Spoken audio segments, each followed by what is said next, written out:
looking for the mystery beneath the northern star, looking for the pot of gold at the rainbow's end, hoping that I find it soon beneath the gypsy moon. Hi, welcome to my guest. Today we have a great encore appearance by an author favorite of ours, Connie Hambley. Welcome back, Connie. Well, thank you. Connie, it's awesome to be here. Down here from where it was near Danversport. Where are you from? Rowley. From Rowley, Massachusetts, right? Yes. And that was about, well, to me it would be hell, but it was about an hour and a half trip or something like that. God, I don't know. Unless I can go the back roads and I can see the stores, or I can stop for maybe a hamburger or something. Yeah. I am not good on straight up highway. It's so competitive. I feel like, geez, I don't want to. No. See, I love getting to, put me on the road, put on some good music, get me there. And I do love the back roads. I mean, especially in Massachusetts, where you've got the, 300-year-old farms and the pastures and The stone walls. restaurants. Oh, fantastic. We live in a beautiful part of the country. We do. Are you originally from Massachusetts? No, I'm a New York girl. New York City, NYC? No, just north of there, in a small town. Mm-hmm. Okay, I used to live on the border in Westchester County and Fairfield County in Connecticut. Okay, what town? Merritt Parkway, New Canaan. Oh, New Canaan, sure. Stanford and Norwalk. When my parents moved down there, I went down there. And it was a whole different world than we lived in the western part of Massachusetts. It's different down there in the New Canaan area. Yeah. Oh, yeah. It was a whole different animal. Well, I was brought up on a dairy farm in a small town, Pauling, New York. Yeah. So 70 miles north of New York City, but you could have been on a different universe. Yeah, it is. Well, we have Connie back because now she has her latest book, The Troubles. And if you can zero in on this, Paul, this is a story of terrorism and identity found. Look at that symbol. What is that symbol? That is a Celtic cross. And if you know anything about the Troubles, the term the Troubles, that refers to a point in time in Northern Ireland's history where they were trying to reclaim their identity from the United Kingdom and have the 6 counties that are part of Northern Ireland become one again with the island of Ireland. How did you decide to write a book like this? This is not easy. No, it wasn't. And actually, I've spoken on a lot of historical fiction panels too, because a lot of the history is absolutely right. But it's a point in time that it is important in my family. So the inspiration came out of my own family history. And a lot of experiences I had after writing the first book, where people would come to me and say, I know who you're writing about. You're writing about some of the, I'm going to call them organizations, not label them terrorist or business or otherwise, some organizations down south of Boston who have connections and raise money in order to support reunification efforts. So there was really a constellation of inspirations that came together, not only because people wanted to know what more happened to the main characters in my first book, but also because I had a very compelling question with the main character. And I felt that there was enough there in the interesting history and in the continuing of the story. I said, I think I've got more to say here. Now we're going to talk about this book, The Troubles. Jessica, she's your main person, and she goes to Ireland to find out a mystery about her grandmother, her aunt, and the death. Tell us about that. Well, in the first book, The Charity, just a few brushstrokes of lines came out where Jessica, my main character, is a woman who was falsely accused of murder, and in the process of clearing her name, she is forced to uncover the business and the money behind a terrorist cell. And in the process of reclaiming her name, she also begins to unravel why these things, not just what happened to her, but why it happened. And she found that the aunt that raised her was actually her biological mother. So that to me raised an amazing question, which was, how could a mother live with a daughter for 10 years and never say the words, I'm your mother. And it was with that hook that I said, what happened to the mother that would make her love her daughter so much to protect her from something? And I then had to create a story that answered that question. Right. Now, she's also good with horses, steeplechase. Yes, That's another absolutely. part of her personality, too. Tell us about that part. Well, every good main character has something compelling about him or her. You know, Patricia Cromwell has an amazing forensics expert. Yep. You know, John Grisham has sometimes, you know, razor sharp lawyers or inmate, something about that main character that raises them above the rest. So Jessica Wyeth is like you and me. She wasn't born a superhero. She was thrust into a situation that forced her to be strong. And the equine element is that one piece that raises her above everyone else. She's a world-class equestrian. And it is this one aspect that when she was falsely accused and went into hiding for many, many years, it's the one aspect about her that she couldn't hide. And that's what raised her again into the vision of the group that wanted her killed, and the race ensued. So you decided to write this. How long ago did you write this? This book I wrote about 2 years ago. Okay, so the ones you had before, Yeah. you were here with the charity before. Yes, I was. Okay, the charity, and I don't know how many people remember this one, but this was One Girl's Journey into the Heart of Terrorism. That was good too. Alrighty, and again, her theme, the equestrian. Okay, and then the other one. So you said this one. Let's take a look at that one. Now that one's pretty new too, isn't it? November. This one is a short story anthology collection that was just released by Level Best Books, which is a publisher comprised of nationally renowned mystery and thriller writers. And think of this as an author sampler. So there are 30 different stories in here. And I was very pleased that my story, Giving Voice, was chosen to be among these incredible authors. And Giving Voice also tells the story of a woman who is rescued from human trafficking. And it has that, with a short story, you just have one tiny moment of encapsulation. And the one moment for her is an epiphany she has while she's in a therapeutic environment that is equine based. So in the horse world, there are so many different kinds of disciplines. You could have thoroughbred racing, you could have steeplechase, you could have show jumping, and then in Giving Voice, it is therapeutic. What would be called hippotherapy or therapeutic-based behavioral therapies, equine-based behavioral therapies, where they use the interaction with a horse in order to spur the therapeutic conversations that are so important. And one thing that's interesting about the horse world is that horses are prey animals. They're not predators. They're not a lion. They're not killing so to gentle. eat. They're so gentle. That's right. But they're also highly intuitive. So as elements of that human-horse relationship, I use to amplify your connection with the main character. And when you're connected with that main character, you're connected to the story. So it's a little Machiavellian on my point to And you are to a use horse that. person yourself. Absolutely. Okay, how long have you been into equestrian? I rode probably, literally the first time I got out of a horse is probably before I could walk. Yeah. And I am currently a horse lover without a horse. So what I do now is I am a horse handler for Windrush Farms in North Andover, Massachusetts, which is a therapeutic riding stable. So I work with people who have been rescued from human trafficking, as well as people with physical and behavioral challenges. Definitely a PTSD. Veterans with PTSD. You would have women. Well, the human trafficking. I had to have special training in order to work with the women of with human trafficking. What got you into this? It's wonderful. Yeah, This is great. The therapeutic part of it.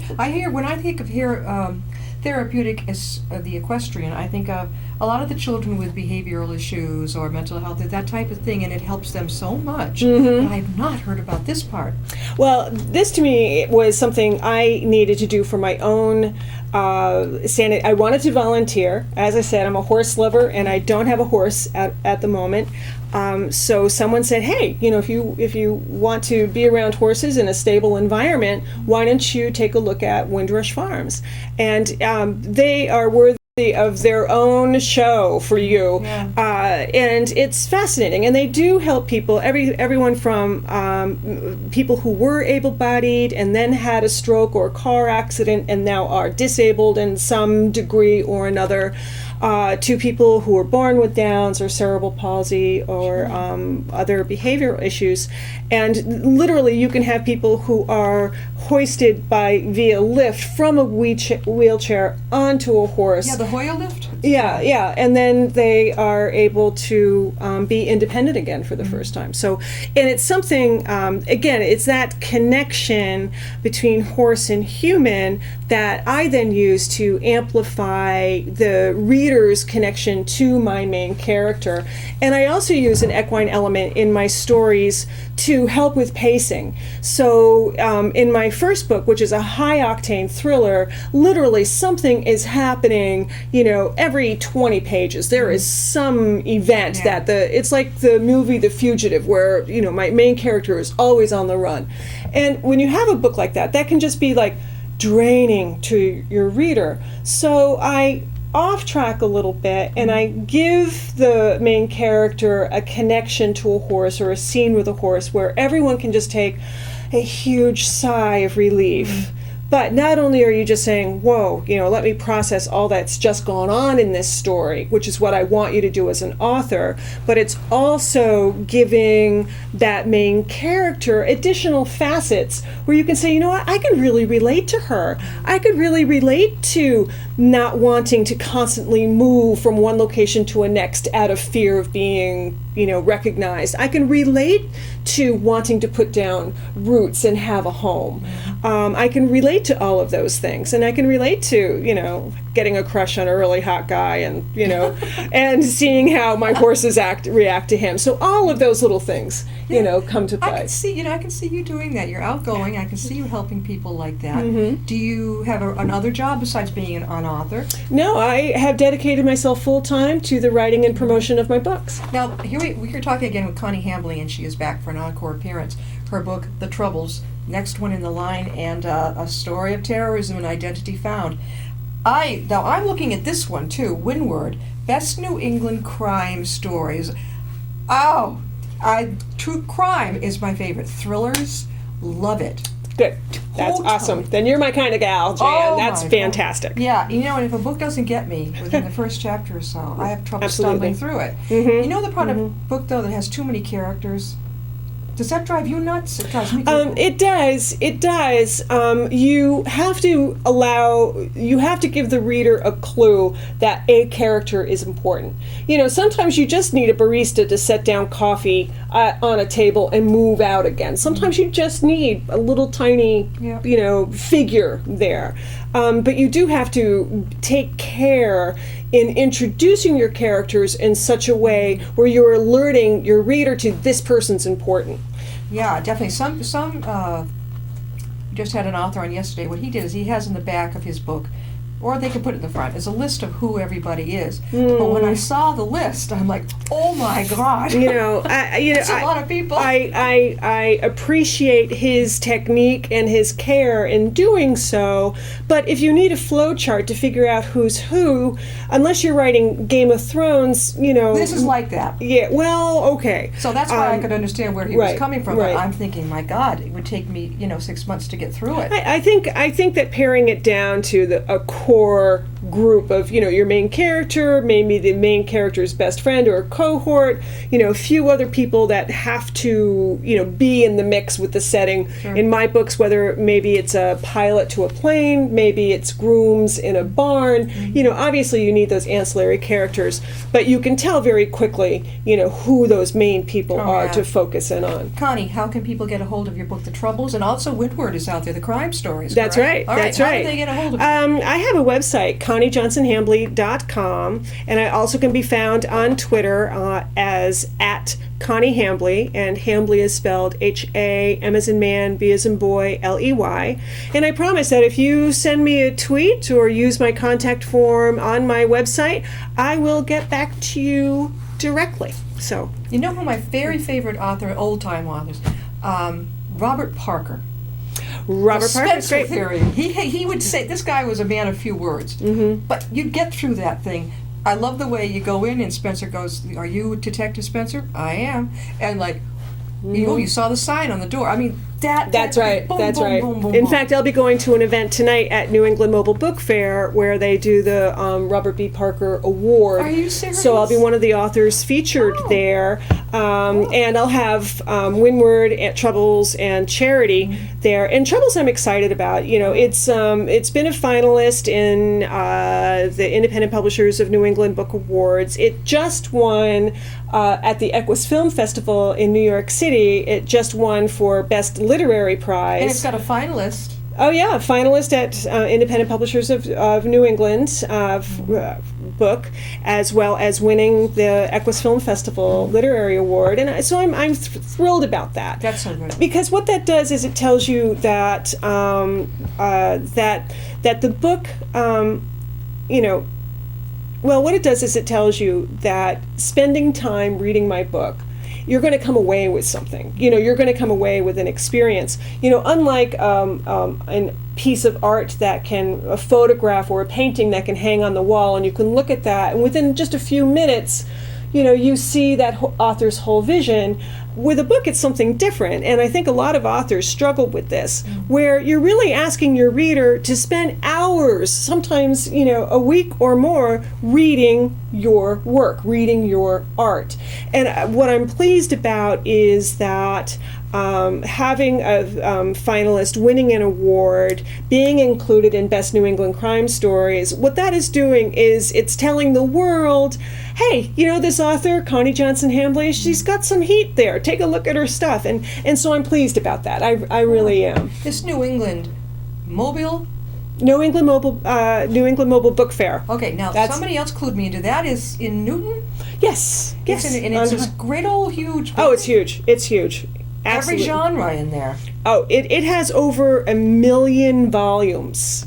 Not titles, but volumes. Do they have people speak there? They do. And tonight, this will be aired later. Mark your calendars for the first Thursday in December for next year, because the Mystery Gala pulls authors from all over New England, New York Times bestselling authors, independently published authors of note, and they have awards, speakers, and it's a great time to go up and buy a book for Christmas. What's coming up for you in this 217? Oh, wow. 217 is going to be the release of my third book. Now, what's the name of that? That is The Wake, and that will finish the trilogy of The Troubles and The Charity. And then I will be starting a fourth book, a new series based on the human trafficking, which happens in the United States. Yeah. That's most people think human trafficking is a third world issue. Yeah. It's not. I mean, there are stories of women who were raised in Springfield who were literally given away by their families into the trafficking network. When they were, 12, 13 years old. And they say, hey, she's yours, go. See, I didn't know this. I was raised in Wilbraham, which is right near Springfield. I never heard anything like that. That's I know. amazing. I know. So It was the an families eye-opening. would get paid off? Is that it? They would. What it is, well, the human trafficking network can be anything from domestic help to people who labor in offices to obviously, drug running and prostitution. So it can really be a span of things. But primarily the trafficking aspect is that people have control over these women by one way or another, and then these women are forced to hand over their wages and they have a life of servitude. When did this? Do you know about what year it started down in Springfield? Springfield, actually, it has been going on for a number of years, but they've made headway into the networks now. So hopefully that they will be enforcing that. So that's phenomenal, and that's the grist for the next series. How far yeah. are you through your next one? I am about 3/4 of the way through the wake with the first draft, so that'll be out in 2017.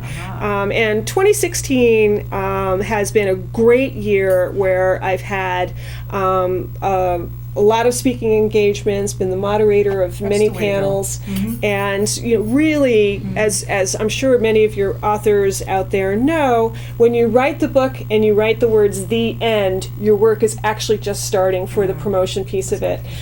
So I'm very pleased that my speaking abilities and different aspects of my background make an interesting panelist or moderator or guest on a show. So I've gotten a lot of interesting panels and invitations out of that. It's amazing how many authors that I've worked with. A lot of them are new, but a lot of them have still been around for a while, and they don't understand that you've really got to get out there personally. Don't hide behind the computer on Amazon. You really need to get out to really get, especially if you're self-published, get the interest going. That's right. Really, and like we talked about the July New England Authors Expo, Yes. some of them will sit there and they won't budge. And I'll say, have someone watch your table or come with you. You go around That's with so your true. cards or your book and get to meet everybody. And as you and I were talking about, network, schmooze with the others, because you might not sell a book, but you've made a lot of acquaintances. Oh, exactly right. And they may tell you where the next engagement might come up where you can be speaking.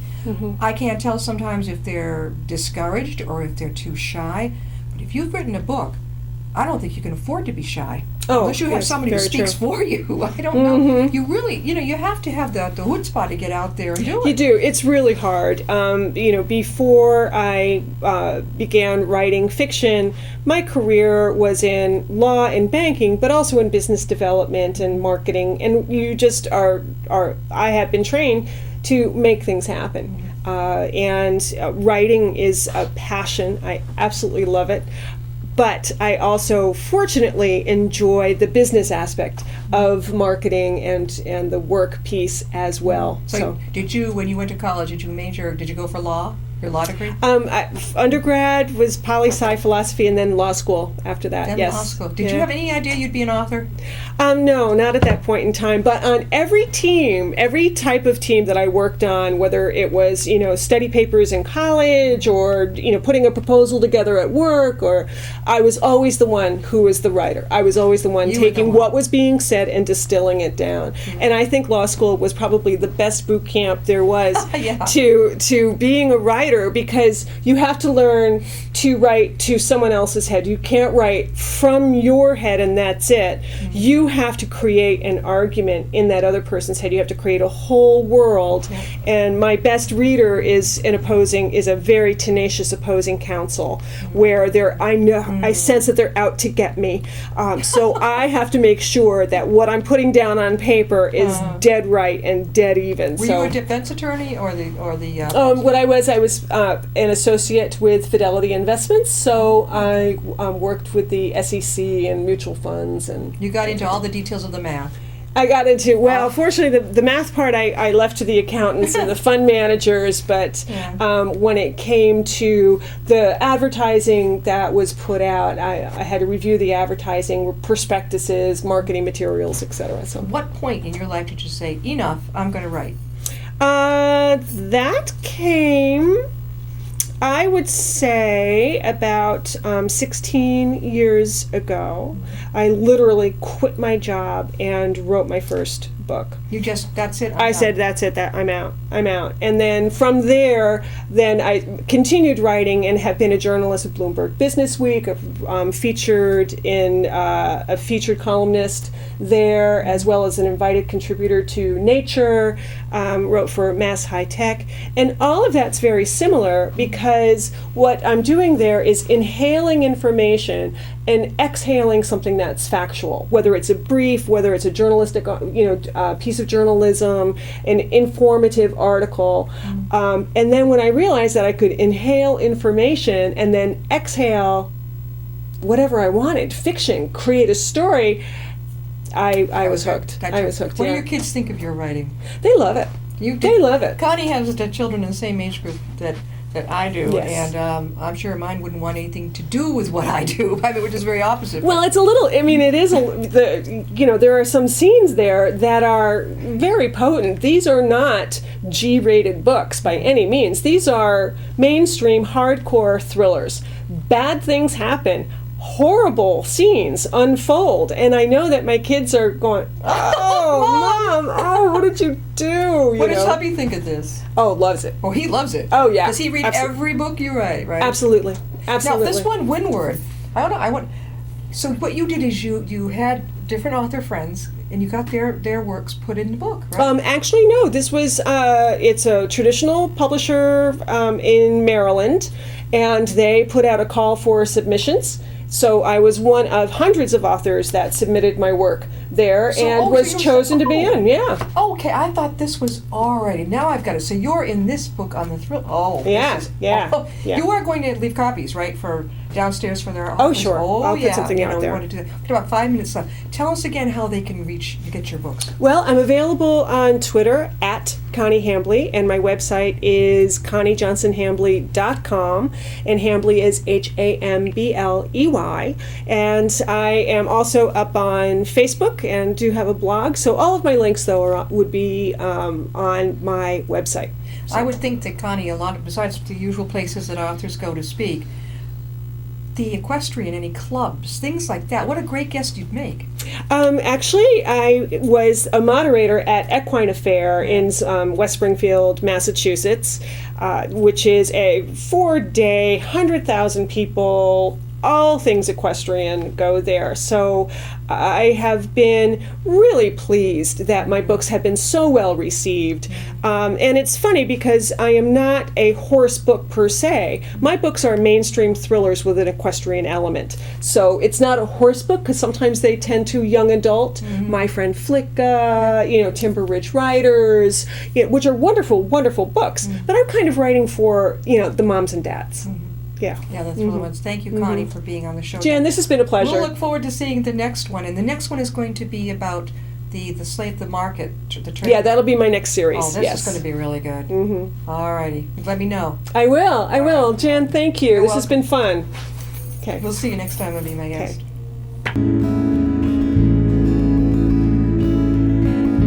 Riding on a shooting star, heading out toward a dream.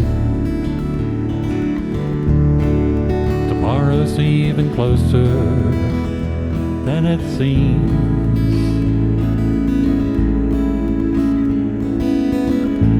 Moving through the cloudless sky, heading out toward the moon.